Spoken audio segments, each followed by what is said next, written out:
I'm Michael F. Florio, and these are my top fantasy breakout players for 2022. At number 25, Isaiah Spiller of the Los Angeles Chargers. Look, the Chargers have been searching for a second running back behind Austin Eckler, and last year those backup running backs had over 150 touches. Spiller has 3 down potential and could see a huge workload if anything happens to Austin Eckler. At number 24, Dameon Pierce of the Houston Texans. Pierce will compete with Marlon Mack and Rex Burkhead for touches in the Texans backfield. He has the chance to see well over 200 touches as a rookie. Don't be surprised if he leads all rookies in touches this year, and he is a power runner who could instantly see goal line work for Houston. At number 23, Tua Tagovailoa. Look, after a strange rookie year, the former top prospect struggled in his second NFL season, but the Dolphins have gone all in on surrounding him with a ton of talent like Tyreek Hill, Jalen Waddle, Mike Gesicki, and a small army of running backs. Rather than using an early round pick on one of the receivers, get all of their production by taking Tua with a late round pick. Coming in at number 22, we have Irv Smith Jr. 2 years ago, Irv Smith Jr. averaged nearly 13 fantasy points per game in games that Kyle Rudolph did not play in 2020. That would have made him the tight end 5 last season. Then he got hurt in the preseason, but last year Tyler Conklin saw 87 targets in a role that was built for Smith. Let Irv swerve into your lineups this season. At number 21, we have Bears quarterback Justin Fields. He was put in a bad situation last year where he was trying to pigeonhole as a pocket passer, but he showed great improvement as the season went on, and the Bears put a lot of effort into upgrading their offensive line. While he doesn't have the best weapons around him, he is a dual threat quarterback who could do things that few quarterbacks can with their legs. That makes him an upside play in fantasy. And speaking of bad situations, at number 20, we have Trevor Lawrence, who was put in an all-time bad situation as a rookie. But now he has quarterback developer Doug Peterson, who also happens to run a pass-heavy offense. With upgraded weapons around him, Lawrence should look more like the generational talent he was advertised as in year 2. He also adds sneaky value due to his rushing ability. At number 19, we have Cole Kmet. Kmet became a larger part of the offense as the season went on, seeing at least 5 targets in 11 of the final 12 games for the Bears, and he is now in a position to be set free in his 3rd season. He should be the 2nd target in offense behind Darnell Mooney, and volume alone makes him a low-end tight end 1, but there is plenty of upside here for him to surprise his doubters. Coming in at number 18, we have Trey Burks. The Titans traded A.J. Brown on draft night and immediately drafted his replacement in Burks. He has a similar skill set to Brown as he is elite with the ball in his hands after the catch. He has a chance to come in and be the Titans' top target even as a rookie. This was the best possible landing spot for Burks, who again, his player comparison was A.J. Brown, and now that role is open for him, and it puts him in a breakout position in year 1. At number 17, we have another rookie wide receiver. This one, the first rookie wide receiver off the board in this year's NFL draft. It is Drake London of the Atlanta Falcons, and he fell to a position where he will see a ton of volume even as a rookie. Even better, London is both a field stretcher and a red zone monster. Those are the most valuable kinds of touches for a fantasy receiver, as he could pick up points in bunches. He has the best shot at being this year's breakout rookie receiver. Number 16, we have Rashaad Penny. From week 14 on, you pick a stat and Penny led running backs in it. Don't believe me? He led them in rushing yards over expectation, rushing touchdowns, runs of 10+ yards, yards after contact, and rushes reaching 15+ miles per hour, and a whole lot more. I just didn't feel like listing them. There should be plenty of volume on a run-first offense, and you already get a discount on him in drafts because of his injury concerns. Health is the only thing that can stop Rashaad Penny from breaking out this year. At number 15, we have Kadarius Toney of the New York Giants. The Giants set Toney free last year in week 4, and in the following 2 games, he saw 22 targets and went off for 16 catches and 267 yards. including 189 against the Cowboys' top-ranked defense when he put Trayvon Diggs on skates. An ankle injury and poor quarterback play the rest of the year derailed his season, but he showed that he could play at a very high level in the NFL, and there are not many receivers, let alone receivers, there's not many humans with his combination of speed and shiftiness. A breakout is coming for the Giants' best receiver. At number 14, we have Rashod Bateman of the Baltimore Ravens. Marquise Brown is out of town, which leads a ton of volume up for grabs in Baltimore. Bateman was a first-round pick just a year ago, and he is a receiver like Lamar Jackson has never had before. He is a contested catch monster and can be utilized in the red zone in particular. Double-digit touchdowns are in play for Rashod Bateman, as are well over 100 total targets. He is a wide receiver 3 with much higher upside. Got a 2-for-1 special for you here. At number 13, we have Courtland Sutton, and number 12, Jerry Jeudy, both Broncos receivers, as they have shown that they could play in the NFL at a very high level. Sutton is a field stretcher who could pick up yards in chunks, while Jerry Jeudy is a route running specialist who could get open quickly and beat defenders downfield. Sound familiar? Yeah, this is going to be the new DK Metcalf and Tyler Lockett. Expect a lot more passing in Denver, especially downfield shots, as Russell Wilson has one of, if not the very best deep ball in the NFL. He's a massive upgrade from Teddy Bridgewater and Drew Lock, and he should help each of these receivers take a big step forward in fantasy football. This duo combined for just 2 touchdowns last year. They could easily top that number in week 1 this year. You're going to want to draft either and both of the Denver Broncos receivers. At number 11, Breece Hall, who was the first running back drafted in this year's NFL draft, and for a good reason.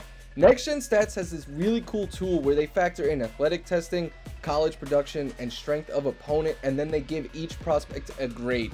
Hall received a 99, the highest possible grade that you can receive. Others to get that grade in recent years included Najee Harris, Saquon Barkley, and Derrick Henry. Not bad company to be in. Hall should lead the Jets' backfield in touches from day one and has the chance to return RB1 numbers even as a rookie. At number 10, one of my very favorite breakouts this year, Gabriel Davis. He is a touchdown scoring machine.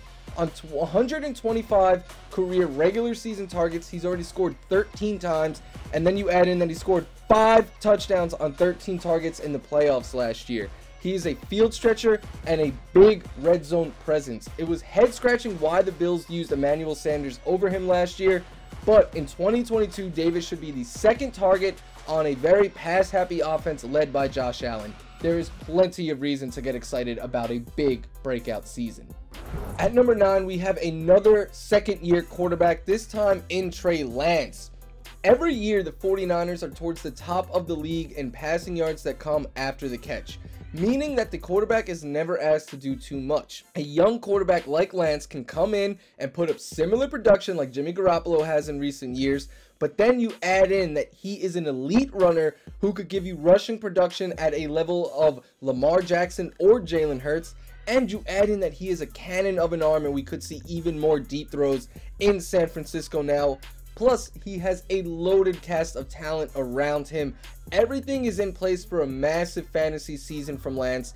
Do not overlook him because of his lack of NFL experience.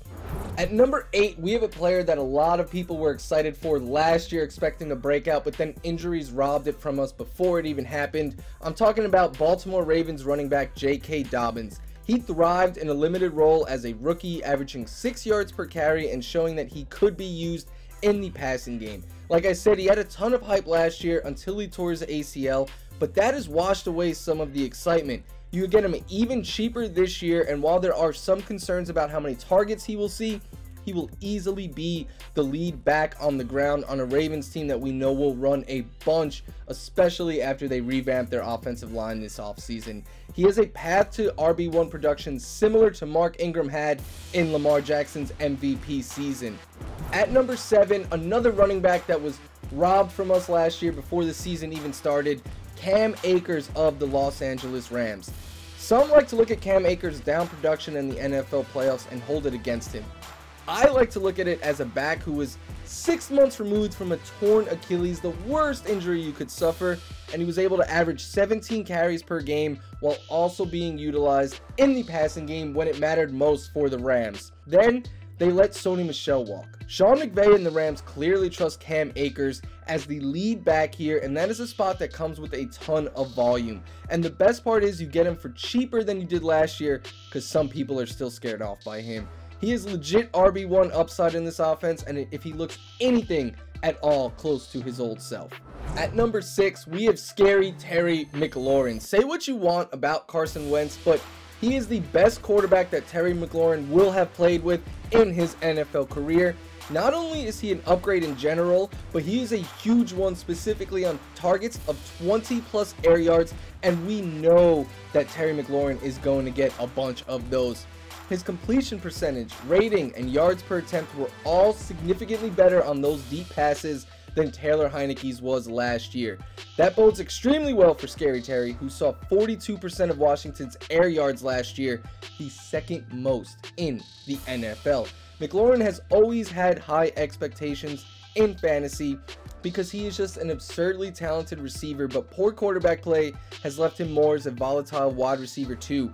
He is cheaper than he has been in years though this year because people are a little scared off by the up and down production, but that clearly creates a buying opportunity. This could easily be Scary Terry's best year yet. At number 5, we have Travis Etienne of the Jacksonville Jaguars. Last year's first-round pick, his season was over before it started. But if there was ever a year to miss, it was that one in Jacksonville. And remember that next-gen stat tool that I referenced with Breece Hall? Well, Etienne also received a perfect 99 score by that tool, joining Najee Harris, Saquon Barkley, and Derrick Henry in recent years. Etienne is an explosive back who can be utilized on the ground, but especially in the passing game. And that is where he has a strong rapport with Trevor Lawrence because they both played together in Clemson, where Etienne was a touchdown scoring machine, scoring at least 13 every single year. With James Robinson very much up in the air to start the season, Etienne should easily lead this backfield in touches. Get excited, a breakout year is coming. At number 4, we have another sophomore running back in Javonte Williams. Williams is a missed tackles machine. He averaged the most missed tackles forced per touch as a rookie after doing exactly that in his final college season. He is explosive and can be utilized in the passing game. He scored nearly 30 fantasy points in the one game Melvin Gordon missed last year, and he's averaged over 19 fantasy points per game when he saw 16 or more touches. And from week 12 on last year, he was the RB8 in fantasy football. Melvin Gordon will continue to be a thorn in his side, but Williams has the upside to be the very best running back in fantasy football if Gordon was to miss time. Straight ahead, it's Hurts pulling left side. He's in. The Eagles take the lead with 2:38. At number 3, we have Eagles quarterback Jalen Hurts, who was the QB6 in fantasy points per game last year, but was even better early on. He was averaging nearly 25 fantasy points per game before suffering a late season ankle injury that caused him to miss some time, and certainly run a whole lot less when he returned. With AJ Brown now in the fray, Hurts is surrounded by talent and is still an elite runner at his position. Not only is top 5 very realistic for Hurts, he is a easy path to being the best quarterback in fantasy this season thanks to what he does with his legs. Well, that run, and it's a pass. Wentz hit as he throws, so it's underthrown, and it's still caught. Michael Pittman into the end zone for the touchdown. At number 2, Michael Pittman Jr. of the Indianapolis Colts. Last year, Pittman saw 26% of the Colts' targets and 30% of his team's receiving yards, both ranked inside the top 10 in the NFL.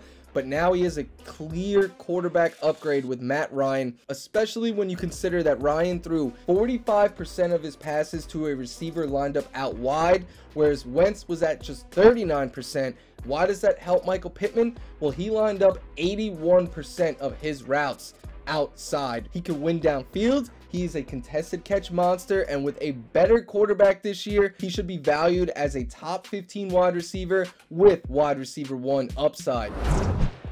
Ryan throwing, corner of the end zone, touchdown. The rookie Kyle Pitts, his first NFL touchdown.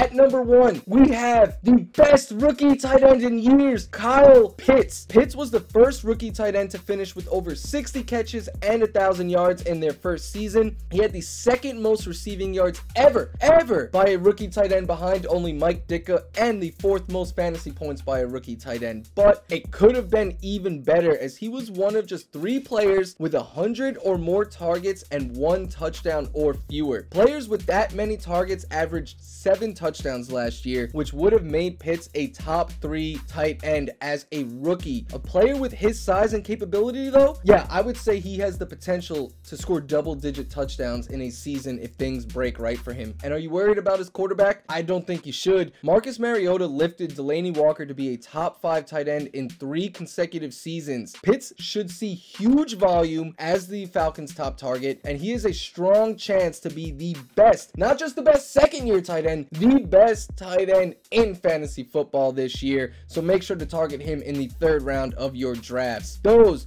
were my 25 breakout candidates for the 2022 fantasy football season.